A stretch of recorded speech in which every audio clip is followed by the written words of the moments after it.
초중 고등학생뿐만 아니라 대학생들까지 신학기를 맞이했는데요. 신학기를 맞이하면서 이사도 많이 하는 시기입니다. 그러면서 가구도 새로 구비를 많이 하고 계실 텐데요. 특히나 공부방 혹은 컴퓨터 사용을 위해 어떤 의자를 사야 할지 고민이 참 많으실 겁니다. 의자 종류와 가격이 너무 다양하다 보니까 뭘 골라야 할지 고민하는 시간이 길어진다는 게 그게 참 큰 문제죠. 다른 것들도 신경 써야 할 것들이 한두 가지가 아닌데 말이에요. 이런 고민을 해소해 드리기 위해서 오늘은 20만 원대의 학생용 사무용 컴퓨터 의자를 소개해 드릴 텐데요.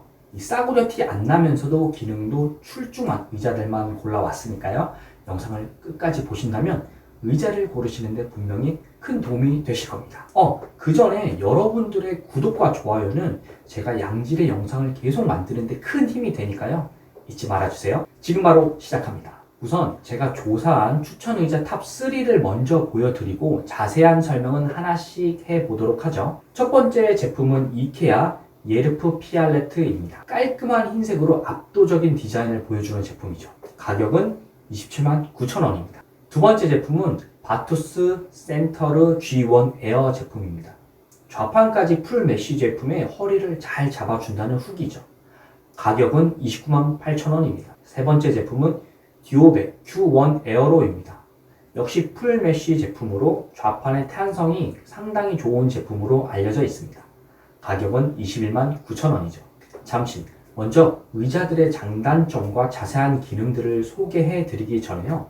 의자를 고르실 때 고민해 봐야 하는 특징을 짧게 설명드릴게요. 첫 번째는 좌판의 길이는 앉았을 때 무릎 뒷부분인 오금과 좌판 사이의 손가락 2마디 정도 떨어질 수 있도록 하셔야 되고요. 두 번째는 의자의 높이는 앉았을 때 무릎이 90도가 되는 높이로 고르셔야 체중 분산이 된다고 지난 영상에서 강조드렸어요. 지난 영상이 필요하신 분들은 추천 영상 및 우측 상단 탭을 활용해 주시기 바랄게요. 세 번째는 좌판의 기울기인데요.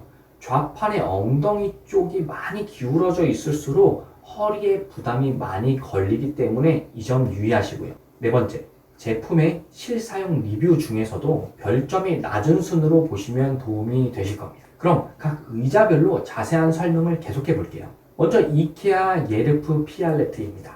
기능부터 소개하죠. 이 좌판의 깊이 조절. 제가 앞서서 좌판의 길이와 허벅지 안쪽의 길이가 적당히 맞는 게 중요하다고 말씀을 드렸는데요. 이 좌판 깊이 조절 기능이 있다면 좌판 길이를 통해 이 허벅지 안쪽 길이에 맞게 세팅이 가능합니다. 두 번째, 싱크로나이즈 틸트 기능입니다. 말이 좀 어렵긴 한데요. 이건 등판이 뒤로 움직이면서 좌판도 뒤로 기울어진다는 걸 의미합니다. 틸트 고정. 등판이 뒤로 움직일 때 고정시킬 수 있다는 뜻이에요. 웬만한 의자에는 다 들어가 있는 기능이죠. 허리 지지대 조절. 요추 지지대를 위아래로 조절이 가능합니다. 이 조절형 팔걸이. 팔걸이의 회전 각도는 조절이 안 되지만 이 옆 간격을 좁히고 늘릴 수는 있어요. 그리고 헤드레스트 조절도 가능하죠. 목 받침대 높낮이 조절이 가능하다는 뜻인데요. 이건 대부분의 의자가 갖고 있는 기능이기도 합니다. 그 다음으로는 등받이 트위스팅 기능이 있는데요. 몸을 좌우로 이렇게 비틀었을 때 등받이도 따라서 좌우로 움직이는 기능을 의미합니다. 다음으로 바퀴가 달린 다리를 오발이라고 하죠. 여기에 이 이케아 제품은 여기가 플라스틱처럼 보이지만 안쪽은 알루미늄 제품이에요. 그리고 에폭시 폴리에스테르로 파우더 코팅을 했다고 알려져 있습니다. 그래서 코팅을 통해서 흰색으로 만들었다는 거죠. 아무래도 알루미늄 다리이다 보니까 플라스틱 제품에 비해서 내구도가 뛰어납니다. 그 다음으로 한번 치수를 한번 보죠. 좌판의 깊이는 46cm네요. 좌판의 깊이 조절이 어느 정도까지 가능한지는 나와 있지 않았는데요. 만약 약 5cm 정도라고 가정했을 때 제 예상에는 46cm에서 51cm까지 늘리는 게 가능해 보입니다. 두 번째, 시트의 최소 높이는 45cm이고요. 최대 높이는 56cm네요. 제 생각에는 키가 160cm 이하의 체구가 작은 분들이 앉기에는 조금 클 것 같아요. 장점으로는 전체적인 색감이 굉장히 훌륭하고 디자인도 예쁘기 때문에 많은 분들이 강력 추천하는 제품입니다. 화이트 톤으로 집을 꾸미실 때 이만한 제품이 없어 보여요. 이 단점으로는 세팅이 조금 딱딱하고 헤드레스트가 조금 과하게 튀어나온 것 같다는 리뷰가 있었습니다. 그리고 제가 보기에 이 좌판 밑에 이 럭킹이라고 하는 이 조절 레버가 있는 부분에 손잡이 모양이 조금 아쉽긴 합니다. 두 번째 제품은 바투스 센터르 G1 에어입니다. 기능부터 먼저 알아보실까요? 좌판의 깊이 조절이 가능하고요. 60mm라고 표기가 되어 있습니다. 싱크로나이즈 틸트. 앞서 이케아 제품과 조금 다르게요. 이 틸팅 강도가 수동으로 조정이 가능합니다. 무슨 얘기냐면요. 뒤로 기울일 때 탄성의 세기를 조절할 수 있다는 건데요. 이건 이케아 제품에는 없던 기능이죠. 등받이 조절 물론 가능하고요. 이 조절형 팔걸이, 높이는 70mm까지 올라가고 앞뒤로 40mm, 그리고 좌우 각도는 이 50도까지 조정이 가능합니다. 이케아 제품과 다르게 좌우 폭을 조절할 수는 없습니다. 근데 뭐 이게 중요한 건 아니니까요. 그 다음 헤드레스트 조절 당연히 가능하고요. 특이한 건 이 의자는 중심봉 선택이 옵션별로 가능합니다. 그러니까 키에 따라서 중심봉 선택이 가능하다는 뜻이죠. 중심봉이 짧아지면 좌판의 높이가 낮아지기 때문에 체구가 조금 작으신 분들에게는 선택의 폭이 넓어지는 효과가 있는 것이고요. 반대로 체구가 큰 분들에게도 중심봉을 긴 것을 선택하면 된다는 뜻이죠. 그 다음 기능으로는 이 록타이트 처리된 고강도 카본 스틸 소재의 볼트 너트를 사용한다는 건데요. 제품의 결합에 들어가는 볼트 너트에 페인트 칠이 되어 있어서 풀림이 덜 하다는 뜻입니다. 그 다음에 알루미늄 다리 선택이 옵션으로 가능합니다. 비용을 좀 추가하면 플라스틱 다리에서 알루미늄 다리로 교체가 가능한 부분이고요. 그 다음에 추가로 옵션으로 겉옷 행거를 추가할 수 있는데요. 그런데 만약 이렇게 옵션을 추가하게 되면 30만원 선으로 가격이 올라가 버리긴 합니다. 그 다음으로는 미국 BIFMA 품질 테스트를 만족했다는 건데요. 국내 KC 인증뿐만 아니라 이 품질 테스트로 엄격한 미국 BIFMA를 통과했다고 하네요. 그만큼 내구성에는 어느 정도 자신이 있다는 뜻이겠죠. 게다가 AS 기간도 제법 길고요.